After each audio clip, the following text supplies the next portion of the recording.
नहमदुहु व नुसल्ली अला रसूलिहिल करीम अम्मा बाद फ़ाऊज़ु बिल्लाहि मिनश शैतानिर रजीम बिस्मिल्लाहिर रहीम।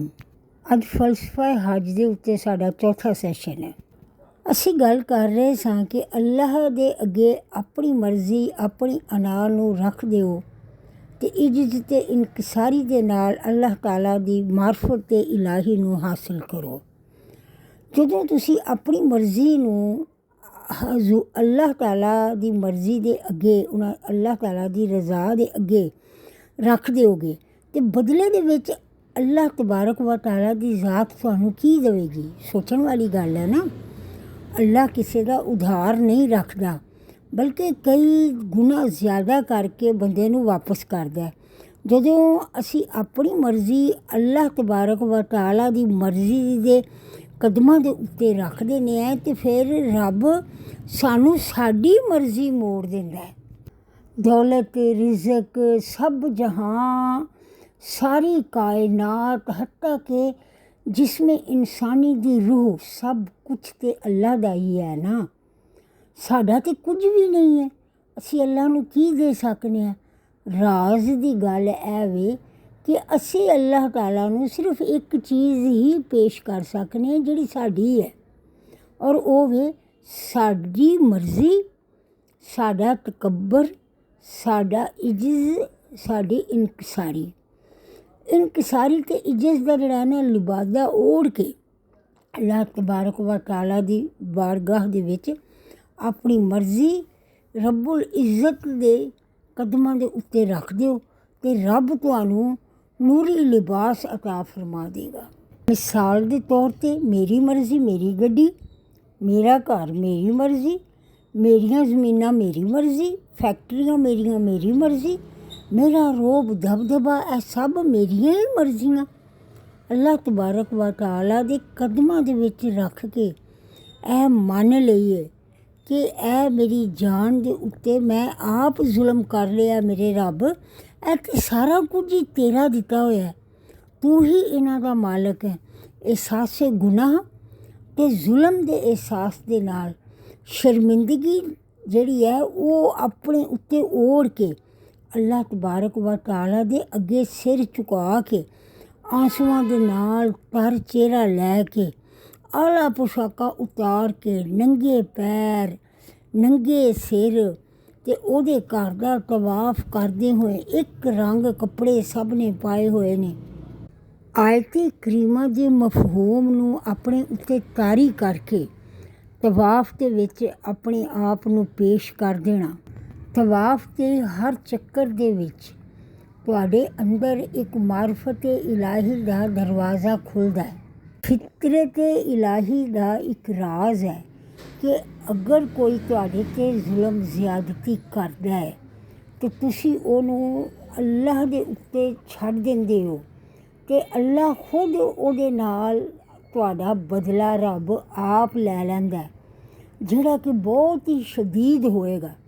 लेकिन अगर तुसी खुद उस जालम कोलों ओहदी ज़्यादती का बदला लैन तुर पैंदे हो तो फिर अल्लाह तबारक व ताला तुहाडी लड़ाई दे विच शामिल नहीं होएगा बल्कि हुण जिहड़ी ये तुहाडी अपनी जिम्मेदारी बन गई कि जितना जुल्म या ज़्यादती तुहाडे ते कीती गई सी तुसी उहदे तों वध के जुल्म ते ज़्यादती नहीं कर सकदे।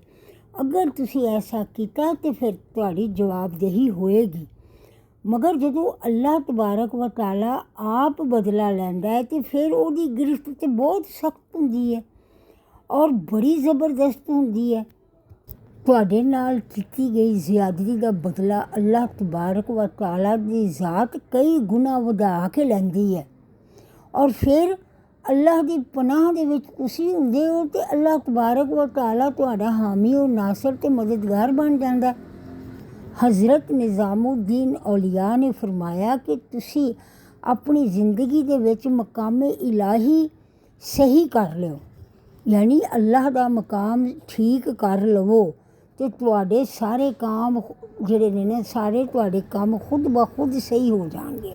कुरान पाक दी एक आयत है कि उन्होंने अपनी अना ते हवस नूं ਆਪਣਾ ਖੁਦਾ ਬਣਾ ਕੇ ਆਪਣੇ ਅੰਦਰ ਰੱਖਿਆ ਹੋਇਆ ਹੈ।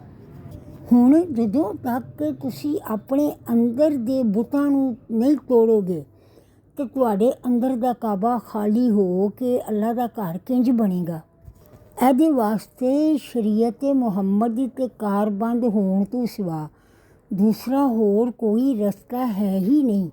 ਇਸ ਸਾਰੇ ਮਾਮਲੇ ਦੇ ਵਿੱਚ ਅਗਰ ਕੋਈ ਸ਼ਖਸ ਹਜ਼ੂਰ ਸੱਲੱਲਾਹੁ ਅਲੈਹਿ ਵਸੱਲਮ ਦੀ ਜ਼ਾਤ ਨੂੰ ਕ੍ਰਾਸ ਕਰਕੇ ਮਾਰਫਤ ਇਲਾਹੀ ਤੱਕ ਜਾਣਾ ਚਾਹਵੇ ਤੇ ਇਹ ਬੰਦ ਗਲੀ ਹੈ ਜਿਹਦੇ ਵਿੱਚ ਉਹ ਚਲਾ ਗਿਆ ਤੇ ਉਸ ਦੇ ਵਿੱਚੋਂ ਉਹਦੇ ਅੱਗੇ ਜਾਣ ਦਾ ਕੋਈ ਰਸਤਾ ਨਹੀਂ ਉਹਨੂੰ ਮਿਲੇਗਾ ਤੇ ਨਾ ਪਿੱਛੇ ਵਾਪਸੀ ਆਉਣ ਦੀ ਹਿੰਮਤ ਉਹਨੂੰ ਮਿਲ ਪਾਏਗੀ। ਜਦੋਂ ਤੱਕ ਮਾਰਫਤ ਰਸੂਲ ਕਰੀਮ ਸੱਲੱਲਾਹੁ ਅਲੈਹਿ ਵਸੱਲਮ ਦੀ ਹਕੀਕਤ ਨੂੰ ਨਾ ਪਾ ਲਈਏ ਅਸੀਂ ਉਸ ਬੰਦ ਗਲੀ ਦੇ ਵਿੱਚੋਂ ਰਸਤਾ ਨਹੀਂ ਲੱਭ ਸਕਦੇ।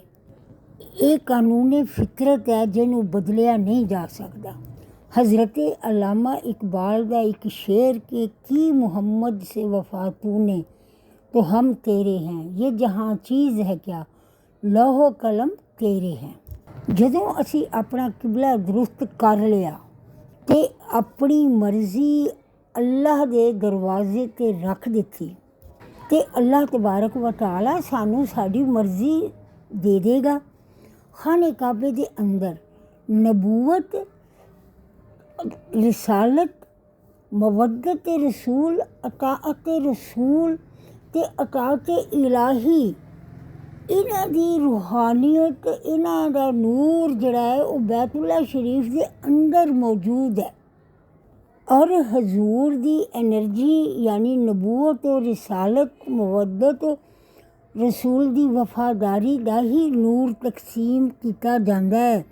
तवाफ ਦੇ ਵਿੱਚ ਆਉਣ ਵਾਲਿਆਂ ਨੂੰ ਹਜਰੇ ਅਸਵਦ ਬੈਤੁੱਲਾ ਦੇ ਦਰਵਾਜ਼ੇ ਜਾਂ ਮਿਜ਼ਾਬੇ ਰਹਿਮਤ ਜਾਂ ਇੱਟਾਂ ਦੇ ਨਾਲ ਬਣੇ ਹੋਏ ਘਰ ਜਾਂ ਗਲਾਫੇ ਖਾਨਾ ਕਾਬਾ ਦਾ ਤਵਾਫ ਨਹੀਂ ਹੁੰਦਾ ਬਲਕਿ ਤਵਾਫ ਸਿਰਫ ਤੇ ਸਿਰਫ ਇਸ ਘਰ ਦੇ ਅੰਦਰ ਮੌਜੂਦ ਉਸ ਐਨਰਜੀ ਉਸ ਤਾਕਤ ਉਸ ਨੂਰ ਦਾ ਹੁੰਦਾ ਜਿਹੜਾ ਅੱਲਾਹ ਤਬਾਰਕ व तआला ਦੀ ਤਜੱਲੀ ਦਾ ਨੂਰ ਤੇ ਨਬੀ ਕਰੀਮ ਸੱਲੱਲਾਹੁ ਅਲੈਹਿ ਵਸੱਲਮ ਰਹਿਮਤੁਲ ਆਲਮੀਨ ਦਾ ਨੂਰ ਹੈ।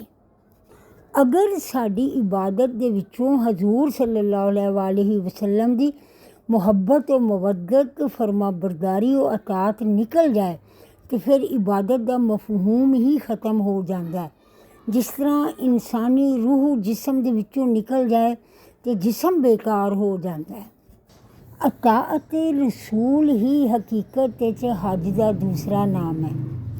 ਸਰਵਰ ਅੰਬਿਆ ਅਲੈਹਿਸਸਲਾਤੁ ਵਸਲਾਮ ਦਾ ਨਾਮ ਹੀ ਦਰ ਹਕੀਕਤ ਨਮਾਜ਼ ਔਰ ਸਰਵਰ ਅੰਬਿਆ ਦਾ ਨਾਮ ਹੀ ਹਕੀਕਤ ਜ਼ਕਾਤ ਸਰਵਰ ਅੰਬਿਆ ਦਾ ਨਾਮ ਹੀ ਇਬਾਦਤ ਦੀ ਰੂਹ ਹੈ ਜਿਹੜੀ ਸਾਡੇ ਗੁਨਾਹਾਂ ਨੂੰ ਮਿਟਾਉਂਦੀ ਹੈ।